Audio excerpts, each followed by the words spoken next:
The captains of the Gote, 13 immensely strong Shinigami with strength and ability that defy understanding. In a world full of spiritually charged death gods, these 13 fighters stand at the absolute pinnacle.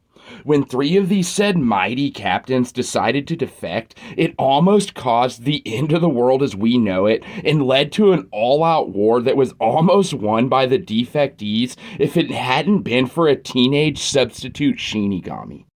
The defections of Aizen, Gin, and Tosen will undoubtedly go down as one of the worst betrayals in Soul Society history. But what if there would have been one more Shinigami to defect? Another one of the very strongest. What if the monster Kenpachi Zaraki defected with Aizen? Hey guys, Sterling here, and welcome back to the channel, and if you're new here, also welcome. We love talking anime what-ifs in story format, and we have a ton of fun doing it. We explore what-ifs that you, the audience, request, so of course, if you have an idea you would like to see brought to life, tell me in the comment section of any one of our videos.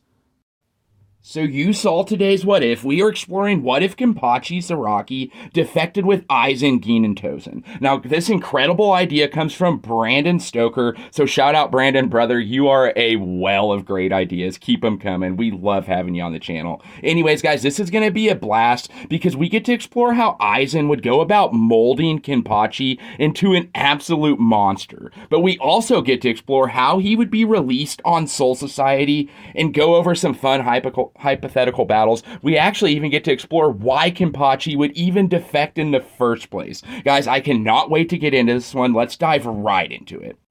So let's get some setup out of the way for this What If. It's actually, the setup for this is actually extremely fun. Now, a lot of you are probably telling yourselves, come on, Sterling, Kenpachi, he would never defect with Aizen. And I would say, yeah, you're right. Under normal circumstances, he wouldn't.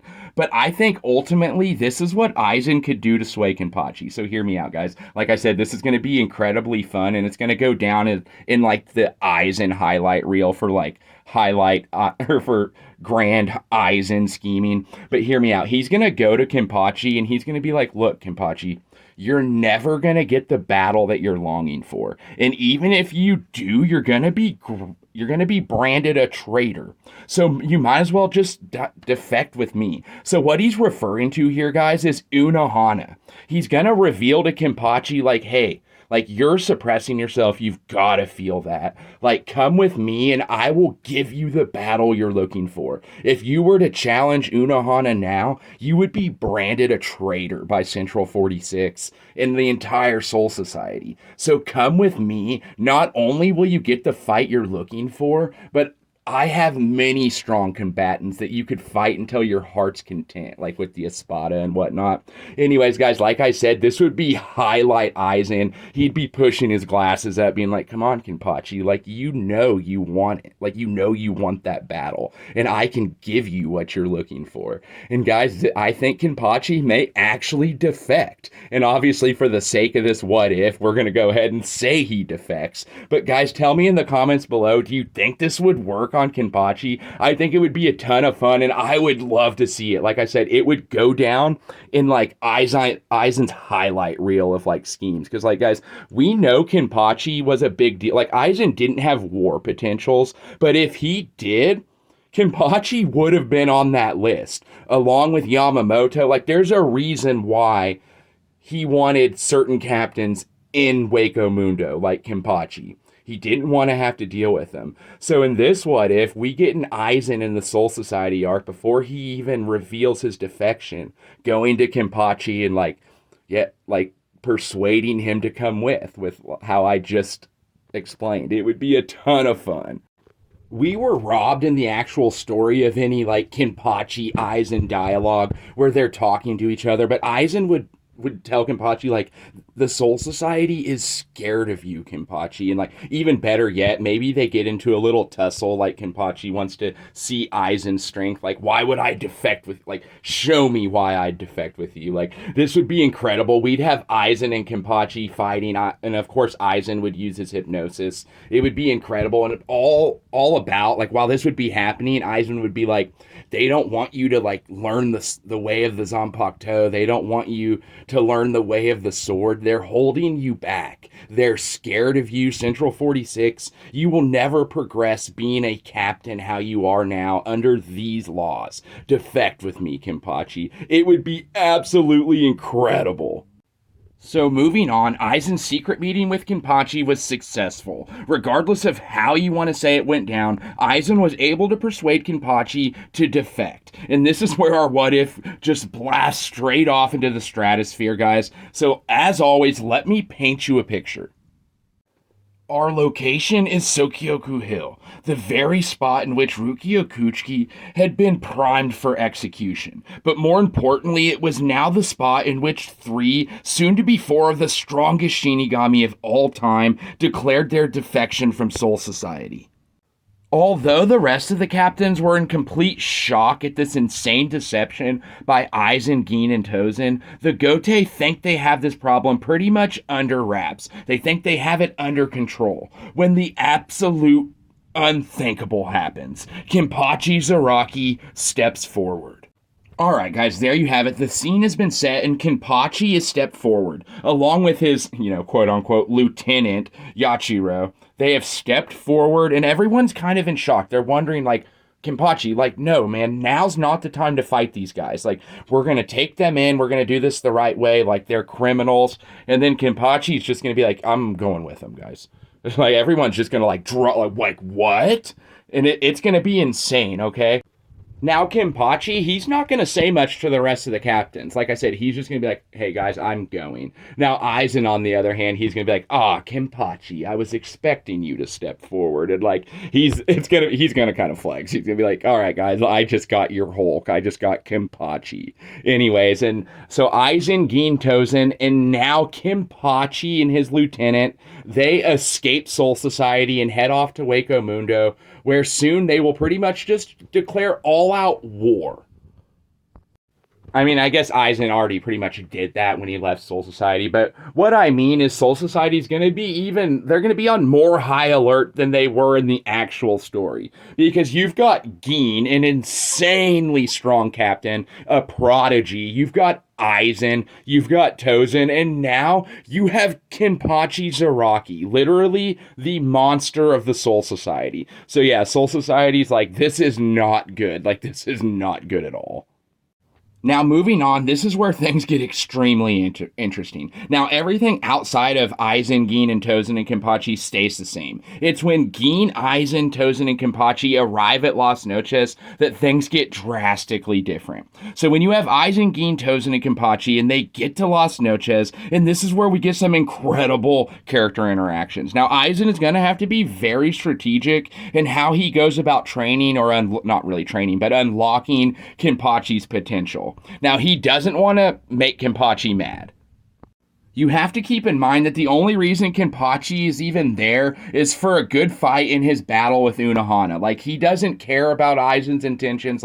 None of that really matters to him, okay? It's purely getting stronger, getting good battles, and getting that ultimate, apple with the battle against Unohana. Now, something extremely funny to think about is Tosen's gonna, Aizen cannot have Tosen involved in any of this training whatsoever. Right away, Kenpachi's gonna be why are you here? I thought Aizen wanted strong people with him. Because everything stays, Kenpachi done mopped the floor with Tosen in the Soul Society arc, so, Tosen's going to be super bitter about that. He's not going to like Kenpachi around, but he's loyal to Aizen, and he knows the plan, and he knows that Kenpachi's ultimately going to be beneficial, but I just found that funny. Tosen, he's not going to be able to be involved whatsoever.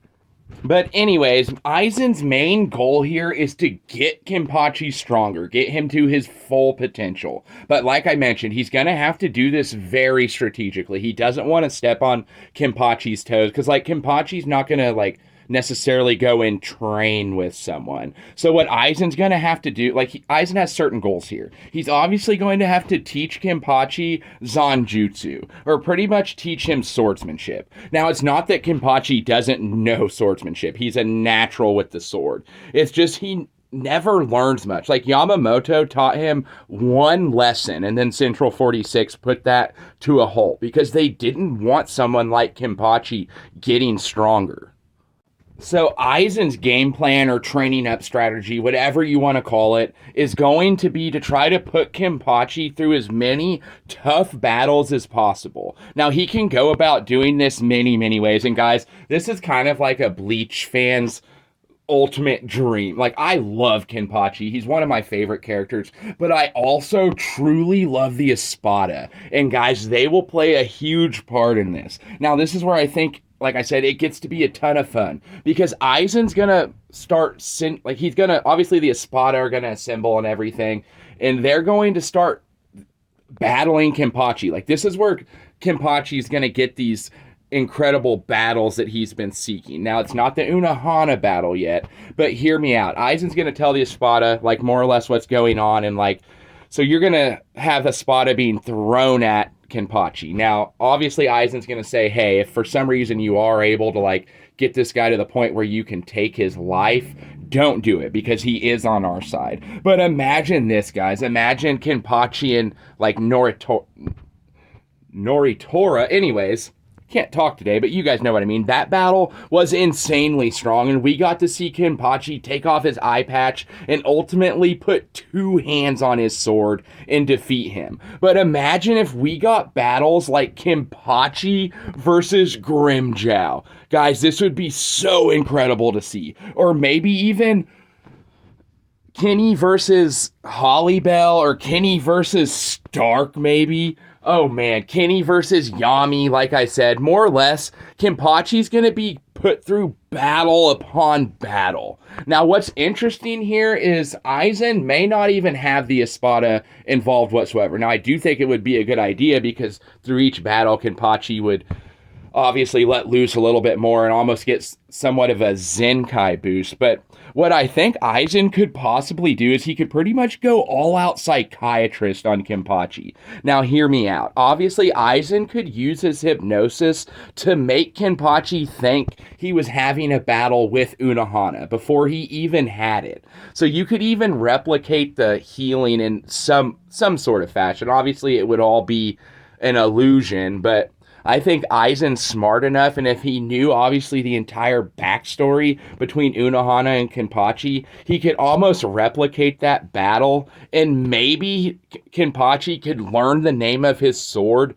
before even going into battle in Fake Kurakura Town. Now, I'm not 100% sure if that would happen. Tell me in the comments below, guys. Do you think that Aizen could finesse Kenpachi with his Quake Sugetsu enough to the point where he could simulate a battle with Unohana and replicate the results from the battle with Unohana? Anyways, I want to know, guys. Tell me in the comments below. But either way, I think this training that Kenpachi is going to be put through in Las Noches is going to give rise to an incredibly strong Shinigami. Guys, I'm talking the same level of power that Kenpachi was at when he fought the Stern Ritter. Not the Stern Ritter. What I meant was when he fought the Schutzstaffel. Anyways, Kenpachi going through all this training, and keep in mind there's a decent amount of time that goes by between the time between Aizen's defection and the actual battle in Fake Kurakura Town. So I do think Aizen would have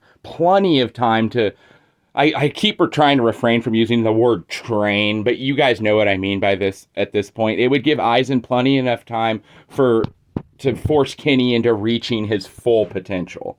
Speaking of full potential, what I find highly intriguing about this what if is just exactly how much progression could Kenpachi actually go through. Not just that, but how is all this progression going on in the presence of the Hogyoku affect Kenny? Guys, that's something insane to think about. Now, it could happen in multiple ways. The Hogyoku maybe could give rise to a stronger Espada, hence to give Kenny a better battle.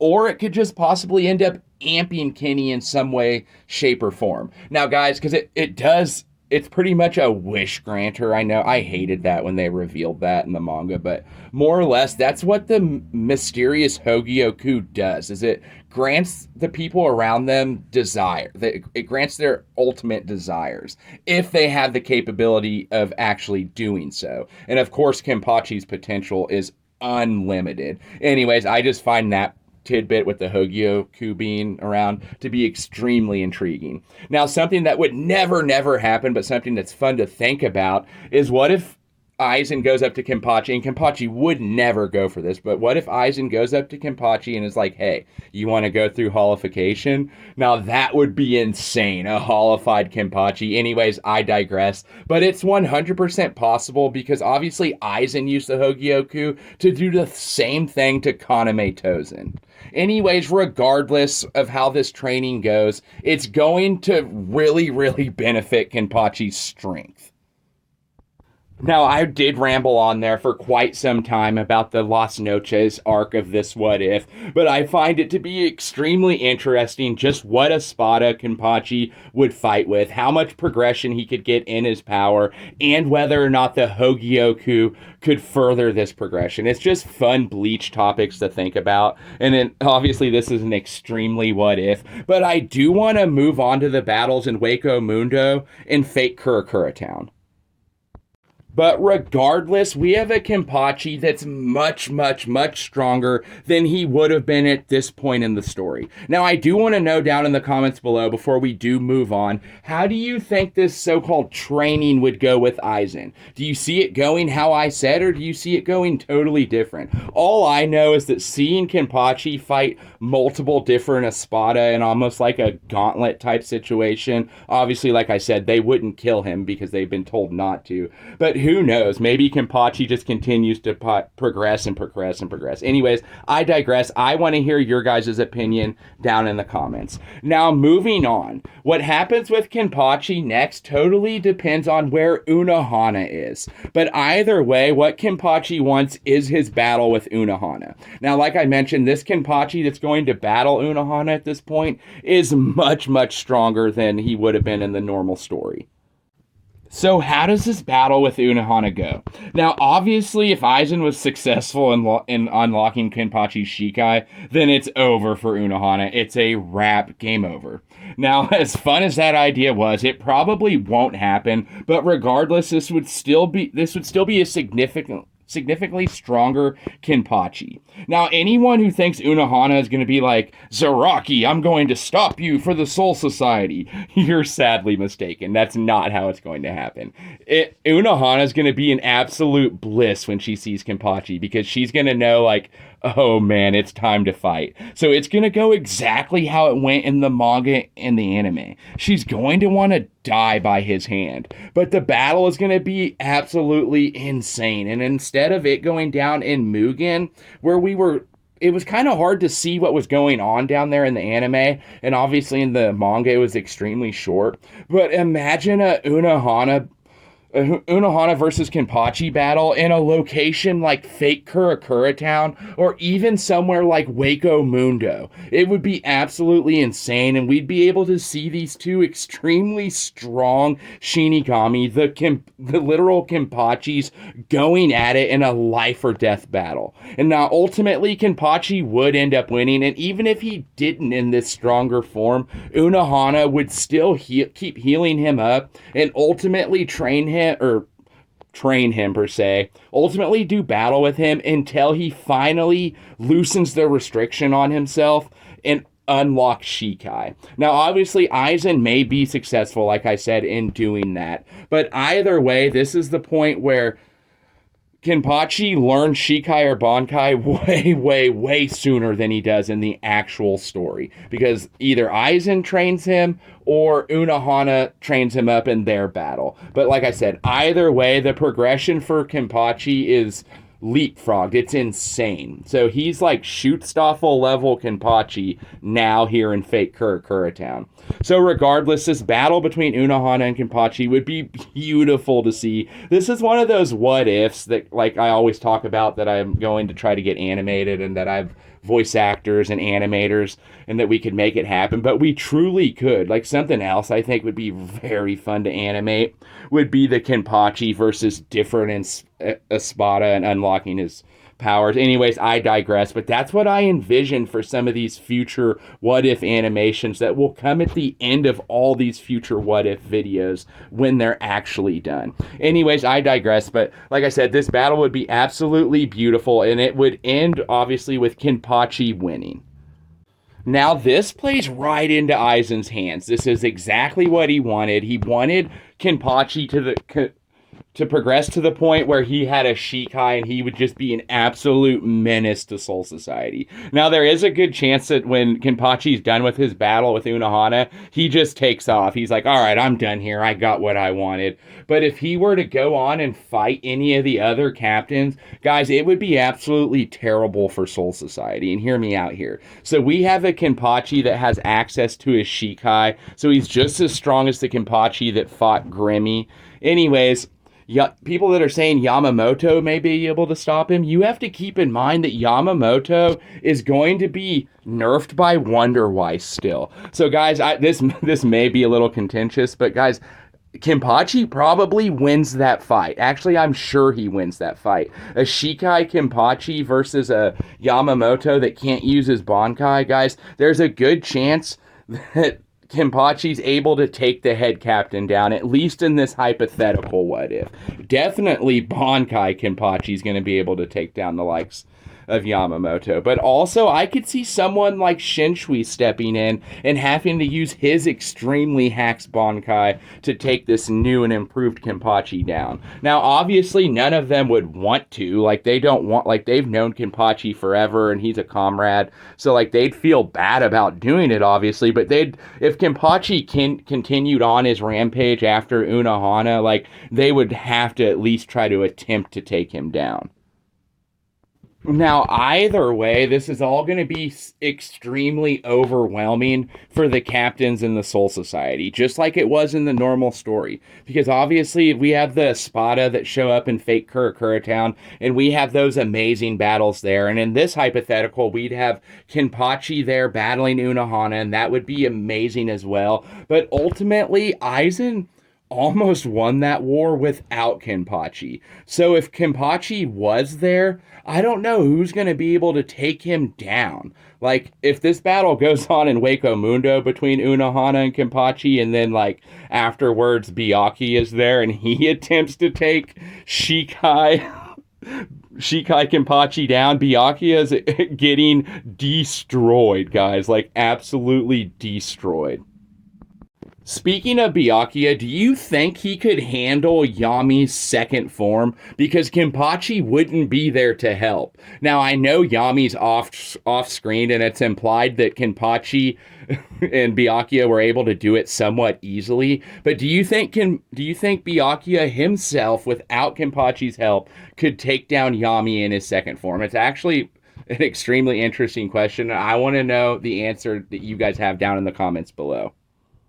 But anyways, moving forward, this what if, like I said, if Kenpachi just doesn't walk away after his battle with Unohana, he may just be like, okay, now it's a free-for-all. Like, I'm already a traitor in the Soul Society's eyes. Like, these guys aren't taking me back. Like, I might as well just fight everyone that I possibly can. And if that happens, like I said, it's not going to be good for the Soul Society. Now, obviously, when Uehara and Isshin and Yoruichi show up, I could see Uehara possibly sealing Kenpachi, like, if he found him to be too much of a threat, like, oh, hell no, like, I'm not even going to deal with this, like, you're getting the spiritual handcuffs right now, Kenpachi. Anyways, regardless, like, I do think Kenpachi would ultimately be taken down, if not by Dangai Ichigo, but then by one of the captains, whether it be Shinshui doing the whole, like, suicide, I don't even know if I can say that, but doing his whole Bankai and sacrificing himself to take down Kenpachi. Regardless, Kenpachi probably wouldn't make it to the very end, but if he was taken down, I find now everything with Dangai Ichigo coming and battling Aizen, like, that all probably still happens. And at this point, if Kenpachi was still roaming around after the Aizen War, then he would be imprisoned in the Mugen just like Aizen was. But this is where also things get really interesting, because when you go into the 1,000-year Blood War, obviously the massacre happens to the Shinigami and they lose that first invasion terribly. and you've got a Shunshui that goes down to the Mugen and decides to release Aizen, but not just that, he calls the order for Unohana and Kenpachi to battle. Now, in this hypothetical what if Kenpachi was in Mugen, then Shunshui would go down and not only free Aizen, like I said, but he would also be like, all right, Kenpachi, like, we're going to let you loose, and, like, we need you to join our squad again because this guy named Yuha's here, and, like, things are not good up there, so we need your help. Anyways, I find that's a whole nother what if for a hypothetical Kenpachi. But regardless, guys, this video was a ton of fun to make. It's so fun thinking about how strong Kenpachi could possibly get in Las Noches. It's amazingly fun to think about him battling multiple different Espada. And it's even funner to think about his battles in Kurakura Town or in Fake Kurakura Town or Waco Mundo. Anyways, I digress, guys. I'm getting so excited about it that I can hardly talk, as you can tell. But anyways, guys, this what if, like I said, was extremely fun. Before I go here, I wanted to get your guys' opinion. I've been thinking about diving into some Dragon Ball what ifs. I love Dragon Ball, and we've actually had quite a bit of recommendations for Dragon Ball what ifs. Anyways, I want to gauge the interest for that on whether or not you guys would like a Dragon Ball what if. Obviously, I'm going to continue to have tons of fun making these Bleach what ifs, guys, and keep the recommendations coming because, like I said, this channel is growing every single day, and we're creating a community that's ours, guys, where we get to explore these hypothetical what if stories. And like I said, our ultimate goal for this channel is to have fun animations at the end of these what ifs, exploring these what ifs. And these animations would be full-blown professional animations by animators that I have hired and voice actors that I have hired, giving life to these incredible ideas. Anyways, guys, I hope each and every one of you have a great Thanksgiving. Let's be thankful for everything. I'm thankful for Bleach, guys. I'm thankful for my family, and I'm thankful for you guys because this channel is a ton of fun. Anyways, guys, until the next video, this is Sterling signing out. Have a great Thanksgiving.